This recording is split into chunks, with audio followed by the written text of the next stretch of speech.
savez, avec la flamme d'amour, comme nous l'ont dit nos prédécesseurs dans leurs interventions.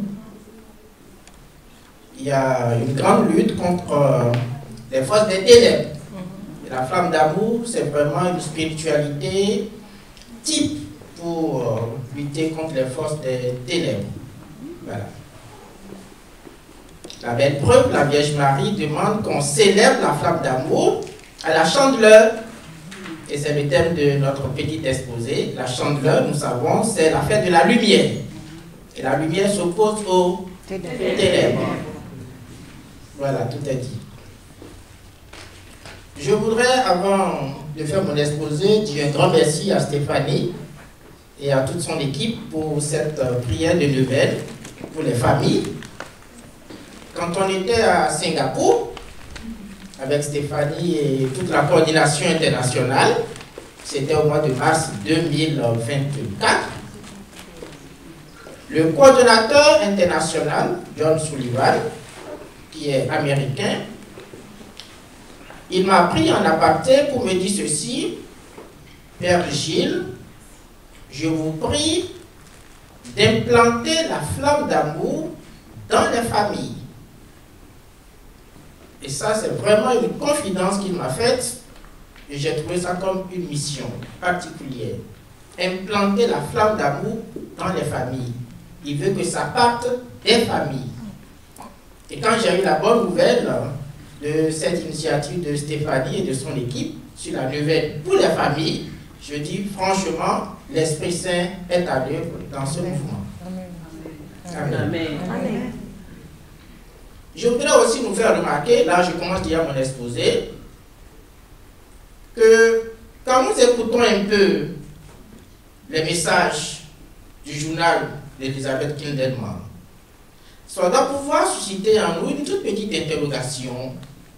Nous avons lu le journal spirituel de Sainte Faustine, le journal spirituel de Saint-Thérèse de l'Enfant Jésus et de bien d'autres saints. Mais quand nous lisons le journal spirituel de Elisabeth Kindelman, nous constatons tout de suite qu'il y a plusieurs interlocuteurs. Lesquels? Tantôt c'est Jésus, tantôt c'est Marie. C'est spécial. Ce n'est pas que Jésus, ce n'est pas que Marie, mais c'est les deux à la fois qui s'expriment dans ce journal. Et c'est là que je voudrais vous montrer un peu le lien existant entre la fête de la Chandeleur et la flamme d'amour. Quand nous parlons de la fête de la Chandeleur, nous parlons de la présentation de Jésus au temple. Est-ce que Jésus y est allé tout seul se présenter? Il a été conduit à sa mère. C'est très important. Ça fait déjà un tout premier lien. Par ses parents, pas par sa mère. Mais vous avez raison. Par ses parents, sa mère et son père adoptif, Joseph. Et qui parle de la fête de la Chandeleur, parle de la fête de la lumière. Et pourquoi on désigne la présentation au temple comme une fête de la lumière? Parce que je suis la lumière du monde. Je suis la lumière du monde. Il a dit je suis le monde. Jésus a dit je suis la lumière du monde. Très bien. Une autre réponse? La Pentecôte, c'est la fête de la Pentecôte, la lumière. Oui, je vais une réponse beaucoup plus contextualisée. Quel est l'évangile que nous lisons le 2 février à la fête de la présentation? Vous n'avez pas encore lu l'évangile de demain? Là, il faut le faire. Hein? Il faut préparer chaque messe avant d'aller à l'église. Parce que les curés n'ont plus le temps de vous faire de belles homélies. Hein? Il y a beaucoup de copier-coller là maintenant, hein? Sur ChatGPT et tout le reste. Il faut préparer sa messe avant d'aller à la messe.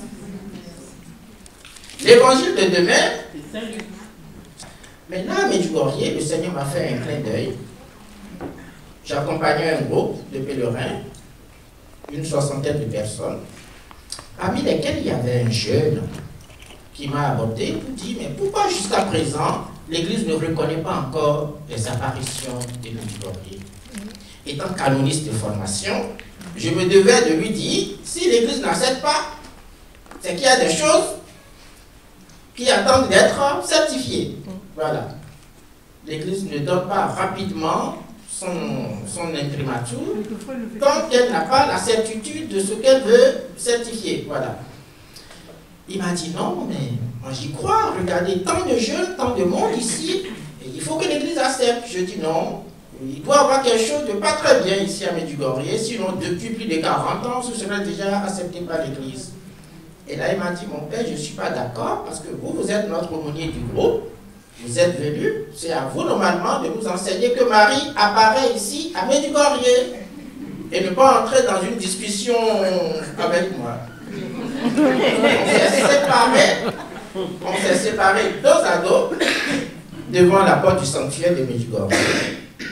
Et 15 minutes après, pendant que j'étais au chapelet avec 707 prêtres, on était 707 prêtres, il y a quelqu'un qui me dit, mais regarde dans le ciel. Et qu'est-ce que je vois? D'abord la danse du soleil. Je voyais comme le soleil qui voulait descendre sur la terre, mais avec une vitesse vertigineuse. Et j'ai cru que c'est tout le monde autour qui voyait la même chose. Après, le soleil qui se transforme en une grosse hostie, qui n'avait plus rien de soleil, mais c'était une hostie. Et à côté de l'hostie, je vois Saint Jean-Paul II,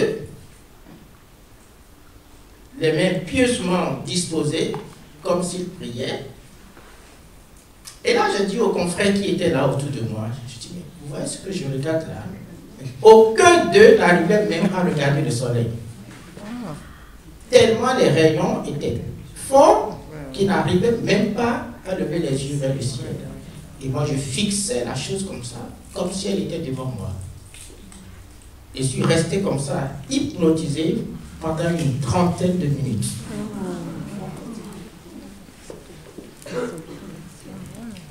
Et à la fin, quand je suis parti de là, je me suis mis à pleurer, j'ai pleuré un bon moment. J'ai fait le témoignage devant tous les pèlerins. Et le jeune avec qui je discutais m'a dit, j'étais sûr que le Seigneur allait vous donner un signe.